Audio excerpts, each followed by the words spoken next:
જે તમારી ઉપાધિ લઈ ગયો, પણ જ્યાં મજા આવે ત્યાં તાલી વગાડજો એટલે મને ખબર પડે કે દૂધ ડોળામાં જાય છે. આ મજા છે જીવનની સાહેબ. મેં ગઈકાલે કીધું હતું કે અમારી ઘરવાળીઓને એ આનંદ ન હોય તમારા ભાઈ બહાર ગયા, પણ અમે આવા એકાદા કાર્યક્રમમાં જાય ને તો અમારો થાક ઉતરી જાય.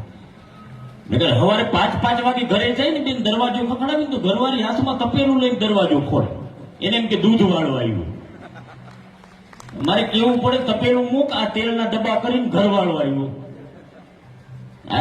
અમે તમે લોકો જે આનંદ કરતા હોય તાલી વગાડતા હોય ને અમારું સાચું નાણું ઈ જ હોય. બાકી અમે કલાકાર જીવતા હોય ને ત્યાં સુધી અમારા નામના ઘર ન હોય, ગુજરી જાય પછી અમારા નામના રોડ બને. હવે એમાં હું અમારા મહિરા પછી હાલું. અમારી ઘરવાળીને હમણાં પાડોશીએ પૂછ્યું કે તમારો ઘરવાળો તો આવું સરસ બોલે છે, રોજ નવા જભા પહેરીને